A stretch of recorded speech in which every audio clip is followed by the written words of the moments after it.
بسم اللہ الرحمن الرحیم۔ محترم خواتین حضرات، ڈاکٹر آصف اظہار آپ کے ساتھ۔ مختلف ادوار میں زخموں کے لیے مختلف چیزوں کا استعمال کیا جاتا رہا ہے، لیکن جب بھی سپرفیشل یعنی سطحی جو زخم ہوتے ہیں، جو سکن پر ہوتے ہیں، جو نظر آتے ہیں، ان کے لیے اکثر اوقات مختلف قسم کی چیزوں کا، جیسا کہ سلوشنز، لوشنز،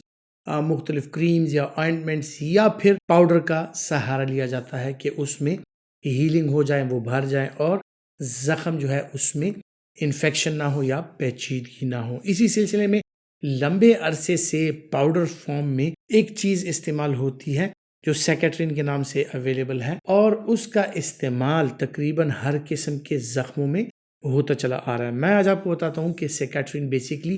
کیا چیز ہے، اس کا میکینزم کیا ہے، کس طریقے سے کام کرتی ہے، کن لوگوں کو اس کا استعمال کرنا چاہیے اور کن لوگوں کو اس کا استعمال نہیں کرنا چاہیے، اس کے سائیڈ ایفیکٹس کیا ہیں، یہ جانیے سب اس ویڈیو میں۔ ویڈیو کو آخر تک دیکھیے۔ سیکیٹرین جو ہے بنیادی طور پر یہ دو اینٹی بایوٹکس یعنی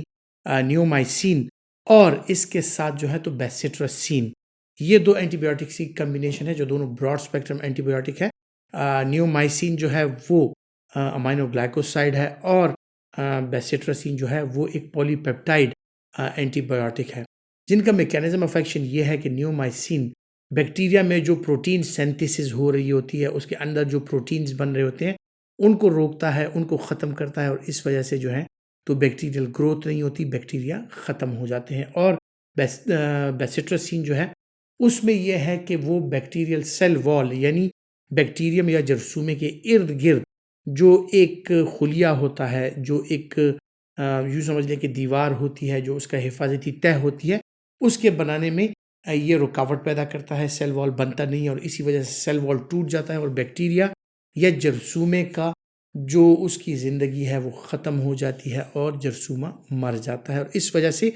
انفیکشن جو ہے وہ ہیل ہو جاتا ہے۔ زخم میں انفیکشن نہیں ہوتا تو زخم بھرنے میں دیر نہیں لگتی، اور جو نارمل لوگ ہوتے ہیں جو امیونو کمپرومائز نہیں ہوتے یا اور بیماریاں ان کو نہیں ہوتی، تو انفیکشن ہی ایک رکاوٹ ہے زخم کے بننے کے دوران یا زخم کے ٹھیک ہونے کے دوران۔ اگر انفیکشن نہ ہو تو زخم جلدی ٹھیک ہو جاتا ہے۔ پھر اسی اینٹی بایوٹک کی کمبینیشن کے ساتھ جو زخموں پر لگایا جاتا ہے، اس میں گرام پازیٹیو اور گرام نیگیٹو دونوں ہی بیکٹیریا کور ہو جاتے ہیں، اور ان بیکٹیریل کوریج کے ساتھ ہی جو ہے تو آپ کا زخم وہ صاف ہو جاتا ہے، اس میں انفیکشن نہیں رہتا، اور یہ زخم جو ہے یہ بھر جاتا ہے۔ اب اس کو کن زخموں پر لگایا جا سکتا ہے؟ جس طرح میں نے ذکر کیا کہ گرام پازیٹیو، گرام نیگیٹو دونوں طرح کے بیکٹیریا جو ہیں اور وہ اس کو رسپونڈ کرتے ہیں اور یہ ان کو ختم کرتا ہے۔ تو جو زخم باڈی پر آتے ہیں، چاہے باڈی پر دانے نکلے ہوئے ہوں، ان میں سے ان کی سکن ہٹ جاتی ہے، ان میں سے رطوبت آتی ہے، پیپ آتی ہے، یا ایبسیس بننے جا رہا ہوتا ہے۔ اسی طرح ان دانوں کے علاوہ جو پیپ زدہ دانے ہوتے ہیں، ان کے علاوہ اگر کہیں پر زخم لگ جائے، کہیں سے بھی چوٹ لگ جائے، یا اس کے علاوہ سرجیکل کوئی وونڈ ہو، سرجیکل زخم ہو، یعنی اکثر اوقات دیکھا گیا کہ بچوں میں ختنے کے دوران یا پھر آپ کا کوئی اگر آپ کی مائنر سرجری ہوتی ہے، ان زخموں پر بھی اس کا استعمال کیا جا سکتا ہے۔ اور پھر پوسٹ برن یعنی اگر سطحی طور پر سکن جل جائے، اس میں زخم آ جائے، تو برن وونڈز پر بھی اس کا استعمال کیا جا سکتا ہے، اور خصوصاً پھر وہ زخم جو کہ ایکسیڈنٹ کے دوران یا کھرچ جانے سے یا اس طرح خراش آ جانے سے جو زخمیں ہوتی ہیں، جن میں انفیکشن ہونے کے چانسز، سکن کے انفیکٹڈ ہو جانے کے چانسز زیادہ ہوتے ہیں، ان میں اس کا استعمال کیا جا سکتا ہے۔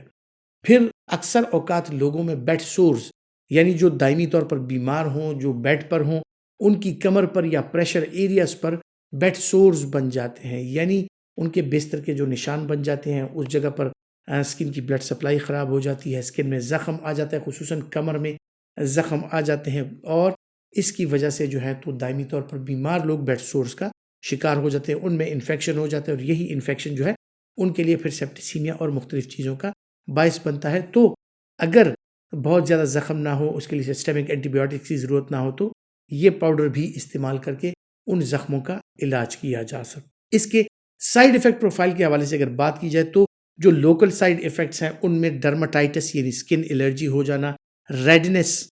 کا آ جانا یعنی سکن اس کے ارد گرد جو سکن ہے، نارمل سکن ہے، نارمل سکن کے خلیے ہیں، ان میں سرخی مائل ہو جانا، اس کے علاوہ لوکل جو ایریٹیشن ہوتی ہے یعنی جلن یا خارش ہونا یہ بھی اس کے ساتھ ہو سکتا ہے. اور پھر ایبزارپشن کے ساتھ اس میں کچھ ریئر یعنی ایسے سائیڈ ایفیکٹس ہیں جو کہ مشکل سے ہوتے ہیں، لیکن اگر کوئی بندہ اس کو پرون ہو تو یہ جو سائیڈ ایفیکٹس ہیں یہ ہو سکتے ہیں، کہ جس طرح امینو گلائکوسائڈس کے ساتھ ہوتا ہے کہ اس کے ساتھ آٹو ٹاکسیسٹی یعنی کانوں میں شور ہونا،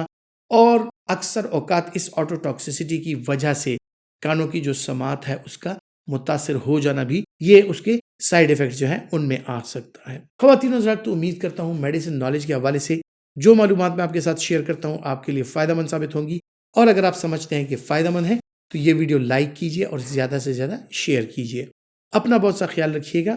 اللہ حافظ.